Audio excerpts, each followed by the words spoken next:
São Joaquim da Barra ficou 3 dias sem coleta de lixo na cidade. O serviço foi paralisado e só pôde ser retomado após uma contratação emergencial. Coletores alegam falta de pagamentos e equipamentos de segurança inadequados. Na manhã da última sexta-feira, o trabalho era correr atrás do prejuízo. A empresa que assumiu emergencialmente a coleta de lixo em São Joaquim da Barra precisava recolher sacolas e mais sacolas acumuladas durante pelo menos 3 dias.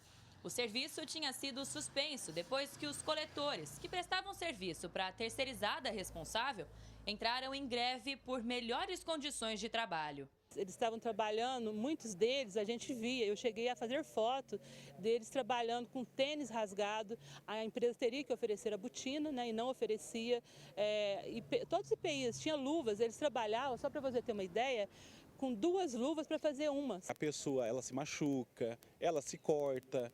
Eles trabalham debaixo de chuva, de sol, de frio, então não tem horário, é de dia, é de noite, né, o serviço. Sem dizer que eles são pais de famílias, os meninos que trabalham, né, o pessoal que trabalha. Eles têm suas responsabilidades mensais, com aluguel, com mercado, tem uns que pagam pensão, tem crianças no meio, então dificilmente eles iriam ficar trabalhando sem receber. A empresa terceirizada recebia em torno de R$ 76 mil para disponibilizar apenas os coletores. Uma outra empresa era responsável pelos caminhões de lixo.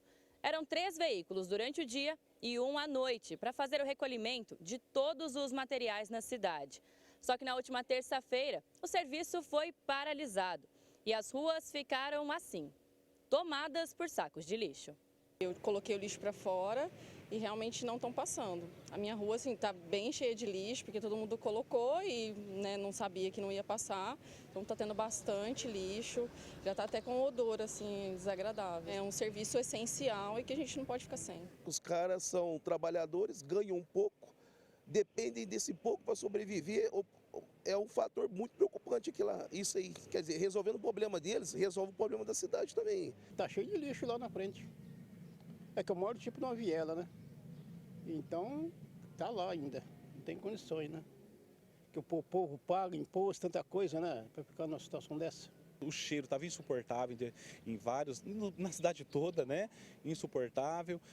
Muitos animais mexendo, cachorro, gato, até cavalo, né? Até cavalo também entrou na dança e começou a ir lá, mexia nos lixos, né? Lixo pendurado nas árvores, eles iam, arrancavam o lixo, destroçavam, jogavam para o chão, porque eles estavam com fome, querendo comer, e o lixo estava ali. Então, infelizmente, uma situação muito constrangedora mesmo, né? Pagamos um preço muito alto por essa infelicidade, né, da administração não ter feito essa ruptura, né, com o contrato, essa rescisão antes. Porque se tivesse feito logo no início, quando percebeu que a empresa já estava dando problema desde há 2 anos atrás, nós não teríamos passado por o caos que nós vivemos esses dias. 5 dias com a cidade, assim, pleno lixão. A responsável assumiu o serviço em 2021. 3 meses depois aconteceu a primeira paralisação. De lá para cá foram pelo menos outras 5 greves. O caso precisou ser levado ao Ministério Público. Nós tentamos fazer um acordo interno entre prefeitura, Câmara e essa empresa, né? Então a gente tentou, eu enviei alguns requerimentos para a prefeitura, para o prefeito, questionando. Nós temos um gestor de contrato.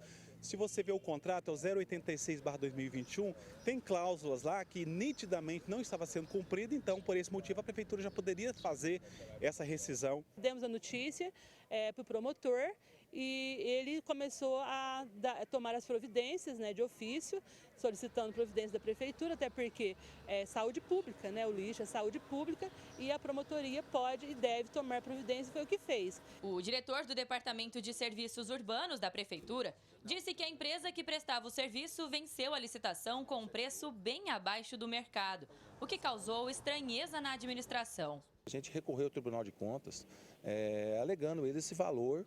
O que a gente podia fazer? Ou não pegava essa empresa, ou licitava novamente. O Tribunal de Contas, na época, deu o aval para a gente dar andamento com o contrato. Então, perante a lei, a gente seguiu o que o Tribunal de Contas nos indicou. E a gente fez esse contrato Infelizmente, deu no que a gente mais ou menos estava esperando, né? Então, deu problema, a gente tentou várias vezes, mas não tinha como aumentar, porque não pode aumentar. Ele conta que as falhas no cumprimento do contrato eram recorrentes. O trabalho estava sendo feito parcialmente até a paralisação total, mesmo com os repasses do executivo em dia. Foi feito várias tentativas, eles foram multados, foram notificados por mais de 8 vezes. O processo corria, eles tinham algum recurso, alegavam umas coisas, a gente tinha que rebater, esse tipo de alegações. Mas chegou o ponto que a gente não conseguiu segurar mais, porque já vinha recorrente, vários problemas que vinham correndo com essa empresa, e a gente decidiu, juntamente a prefeitura decidiu, rescindir o contrato e contratar emergencial, e agora também vamos soltar uma licitação para fazer um contrato definitivo. O contrato emergencial de R$ 822 mil vale por 90 dias e pode ser prorrogado por mais 90. Alice Carvalho, de São Joaquim da Barra, para o Jornal da Clube. Fizemos várias tentativas via e-mail e telefone, porém não conseguimos contato com nenhum representante da empresa que teve o contrato rompido junto à Prefeitura de São Joaquim da Barra. Mas a gente continua falando sobre esse assunto agora com o Antônio Lima, professor de licitações e contratos, que está ao vivo no canal digital da Clube. Boa tarde, professor. A cidade de quase 50 mil habitantes ficou 3 dias sem coleta de lixo. Isso sem contar as outras 5 paralisações ao longo desse contrato. Um serviço que é pago pela população não poderia sofrer tantas interrupções assim, né? Boa tarde a todos. Bom, realmente não deveria ter tantas interrupções, né? Além de ser um contrato pago pelo contribuinte, assim como todos os contratos advindos de órgão público, ainda é um contrato necessário e contínuo, né? Então, deveria ter um cuidado um pouco maior com este contrato. Agora, os coletores alegavam falta de condições adequadas de trabalho, como equipamentos de segurança e até repasses de benefícios. Segundo o executivo, todos os repasses estavam sendo feitos em dia. É preciso, então, investigar melhor a aplicação desses valores? Sim, o que acontece? Essa contratação ela foi feita ainda no âmbito da legislação anterior, a 8666, que é uma lei de 93. E ela é um pouco mais restritiva no conceito de controle maior do agente público, né? Então, em que pese o agente público fazer o pagamento, ele não tem um controle maior se ele está sendo feito o repasse para os operadores ali, no caso, os coletores. Caso a Prefeitura inicie a nova licitação através da nova lei, que já está em vigor, no artigo 102, parágrafo 3º, ele traz alguns elementos que poderia, neste caso concreto, mitigar esses fatores, como, por exemplo, fazer o pagamento direto aos trabalhadores, enfim, fazer conta vinculada para recolher os encargos trabalhistas e aí mitigar fatos como esses. Bom, a Prefeitura também alega que a empresa ofereceu um valor muito abaixo das outras, mas o contrato, mesmo assim, foi autorizado pelo Tribunal de Contas do Estado. Como ficam as responsabilidades nesse caso? Olha, tem que ser feita uma análise, tem que fazer uma investigação para verificar as possíveis responsabilidades, né? Se o contrato, ele de ofício, ele já não poderia ser executado, é uma situação, ou se o contrato sim poderia ser executado, entretanto a empresa teve algum problema e não conseguiu honrar este compromisso. Então tem que ser feita essa análise, tem que verificar se houve eventuais falhas, de quem que é essas responsabilidades e aí sim cobrar dos responsáveis. Acontece que o problema aí se arrasta há praticamente 2 anos, desde quando a Prefeitura assumiu o recolhimento desses resíduos. Alguma medida poderia ter sido tomada antes para evitar tantos transtornos assim?